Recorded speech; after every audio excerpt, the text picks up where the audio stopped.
Bonjour, aujourd'hui suggestion cinéphile numéro 18 avec un film formidable, le début d'une longue série, James Bond 007 contre le docteur No. 18 c'est l'âge adulte et je pense qu'aujourd'hui, de la même façon que de manière très adulte, il faut continuer à prendre toutes les précautions nécessaires qu'on nous préconise, pratiquer la distanciation sociale, sans exclure la proximité cinéphilique, comme nous avons l'habitude maintenant de le dire à l'Odyssée, et en même temps prendre bien soin de ne pas tomber victime d'un autre virus, qui est le virus des préjugés, de l'ignorance, de l'absence de réflexion, d'un surcroît d'émotivité un peu irrationnelle, qui a tendance à voir partout la théorie du complot. Ce serait l'Institut Pasteur, ce serait les Parisiens qui essaieraient d'être privilégiés par rapport dans le déplacement des malades par rapport aux provinciaux, ou le contraire, ça serait les Chinois qui auraient balancé ce virus contre les Américains. Au contraire, ça serait peut-être les Américains contre les Chinois. Une chose est sûre, c'est un déversement, une cascade, pourrait-on dire, un ruissellement, pour reprendre une expression à un moment donné célèbre, de bêtises et d'ignorance qui sont purement émotionnelles et qui sont des commodités paresseuses. Parce que s'il faut trouver un responsable, eh bien c'est chez nous, en nous, qu'il faut le chercher. Un certain état d'esprit qui préconise la priorité à la course au profit au détriment du respect de l'environnement, déforestation, réchauffement climatique, progression de l'urbanisme, bien plus que derrière la figure des complots. Nous avions déjà eu l'occasion de vous parler du testament du docteur Mabuse, où là aussi, en 1931-32, eh bien, en Allemagne, il y avait une préoccupation concernant l'existence d'une organisation clandestine qui était destinée à mener du terrorisme pour déstabiliser la société. Tout ça sont des fadaises qui permettent de fixer et de donner une figure, un visage aux préoccupations, aux craintes, aux inquiétudes, parce que dans une période de crise, notamment sanitaire, eh bien,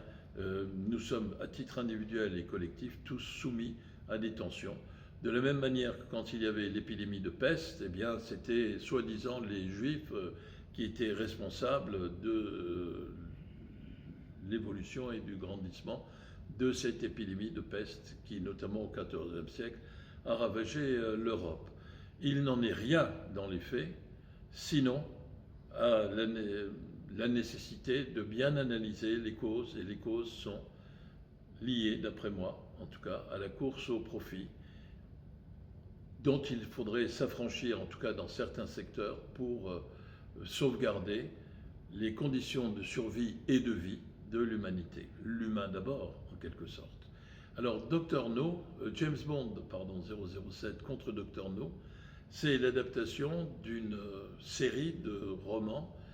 qui ont été écrits par Ian Fleming, c'est le cigare, excusez-moi, qui parle d'un personnage des services de renseignement britanniques pour essayer de lutter contre les différentes et multiples figures du mal exerçant leur nuisible et nocive activité dans l'histoire de l'humanité. L'adaptation cinématographique, elle date de 1961-62, date de sortie du film, au Royaume-Uni, aux États-Unis et en 1963 en France. Ce n'est pas le premier livre de Ian Fleming, puisque c'est Opération Tonnerre, qui sera adapté quelques années plus tard, mais pour des raisons de droit d'auteur, eh bien, les studios de cette coproduction anglo-américaine, du côté américain, il y a United Artists Limited, célèbre société de production créée par Charlie Chaplin, Mary Pickford, Douglas Fairbanks et Griffiths, et d'autre part une société basée au Royaume-Uni qui s'appelle Eon et qui aujourd'hui a tous les droits pour cette longue série de James Bond. il faut mettre en relation cette figure avec aussi ce qui a été tourné par Fritz Lang et dont nous avons eu l'occasion de vous parler, le fameux Testament du docteur Mabuse, une organisation criminelle qui met à rude épreuve la société et les pouvoirs en place à coup d'actes terroristes pour créer une peur panique. Et d'ailleurs, Fritz Lang, en 1960, va faire le dernier volet, ce sera son dernier film d'ailleurs, le diabolique Docteur Mabuse, dont l'action se déroule également en Allemagne. Pour revenir à James Bond 007 contre Dr No, eh bien, c'est un film qui parle donc de parcours d'un agent de renseignement britannique qui est en même temps un personnage séducteur, tendance ultra macho, qui accumule les conquêtes féminines, mais dans la vie duquel les femmes ne restent jamais, et notamment ses conquêtes. C'est d'une certaine manière, avec la profondeur, la réflexion en moi, une réactualisation du personnage de Don Juan ou de Casanova, en tout cas d'après moi. C'est mon avis et je le partage, comme dirait l'autre. Ce James Bond est envoyé en Jamaïque, tout proche de Cuba. Nous ne sommes pas loin de la crise des fusées de Cuba, et tout proche de la Floride, et notamment du Cap Canaveral, d'où sont lancés les essais, les expériences de conquête de l'espace, puisque pour les États-Unis, qui ont été devancés dans la course à l'espace par l'URSS, la fameuse Sputnik avec la petite chienne Balalaïka, puis Gagarine qui fait le tour de la Terre, en Sputnik aussi, eh bien là, les Américains ont décidé de passer à la vitesse supérieure. Et évidemment, ce film est en résonance, si vous voulez, avec les préoccupations et les priorités de l'époque, telles qu'elles étaient à l'œuvre, en tout cas dans ce qu'on appelait le monde libre, le monde atlantique, et notamment les États-Unis. Alors, ce James Bond, à la suite de la disparition d'un agent britannique, eh bien, est envoyé pour résoudre le mystère et découvrir l'existence d'une organisation criminelle qui s'appelle le Spectre, dont le numéro 2, en quelque sorte, est incarné par un personnage qui a les yeux bridés. Nous sommes aussi à l'époque du fameux fantasme du péril jaune, n'est-ce pas? Et évidemment, c'est une figure, sans nommer l'URSS, dans le cadre de la guerre froide, pour montrer qu'il y a lieu d'être vigilant et d'être inquiet parce qu'il y a des méchants qui sont là pour essayer de saper les bases du monde libre. Dans ce film, bien sûr, parmi les conquêtes féminines, eh bien, apparaît d'ailleurs, telle la Vénus de Botticelli, sortant des eaux en bikini blanc. C'est comme les jantes blanches des pneus des belles voitures américaines de l'époque. Eh bien, un personnage qui est incarné par Ursula Andress, qui très vite deviendra très célèbre, mythique, qui jouera dans plusieurs films, notamment Les Tribulations d'un Chinois en Chine, de Philippe de Broca, ou Soleil Rouge de Terence Young. Et cette Ursula Andress, actrice suisse, eh bien, son personnage est proche du Dr No, mais grâce au charme de notre macho séducteur James Bond, va basculer dans le camp du bien et sera la personne avec qui James Bond partagera le dernier plan du film, puisque James Bond vainc évidemment les méchants, il leur tient tête, mais en même temps il les bat, et finalement, pour un temps, le temps de rester vigilant pour de nouvelles menaces et de nouvelles inquiétudes, eh bien, ce personnage de James Bond aura sauvé pour un temps le monde libre en attendant le retour d'autres aventures. Le prochain James Bond, toujours avec Sean Connery,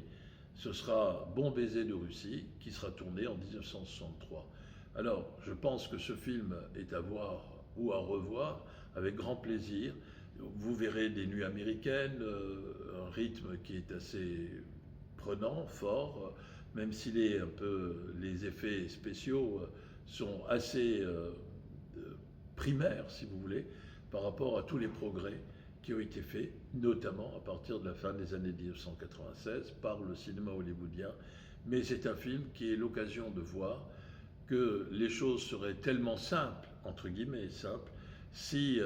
tous les problèmes de l'humanité étaient reliés à la malfaisance maléfique d'une organisation terroriste et si en réalité explication qui nous permet, enfin qui a pour objectif de faire l'économie d'une analyse sérieuse. Bien sûr, il faut être vigilant, il faut être indigné par rapport aux injustices et peut-être comprendre que le jour où il n'y aura plus le réchauffement climatique, ou qu'il sera sous contrôle, parce qu'il provoque la libération de nombreux virus qui font partie de la vie, qui étaient captés dans les glaces ou dans les sous-sols gelés, eh bien, quand il n'y aura plus la déforestation qui rapproche les bêtes sauvages des villes, quand il n'y aura plus une extension chaotique et désordonnée des villes, quand il n'y aura plus le trafic des animaux clandestins, des animaux sauvages, eh bien peut-être quand l'être humain aura acquis de la raison, de la réflexion, pour assurer sa survie et pour garantir une vie individuelle et collective qui soit digne de ce nom, eh bien peut-être qu'il n'y aura plus besoin de complot. Mais en attendant, ne boudons pas notre plaisir à voir quoi James Bond 007 contre le Docteur No, un film à voir, à revoir et à réfléchir dans un sens qui est peut-être différent de l'explication un peu commode que ce film nous propose. À très bientôt. Au revoir.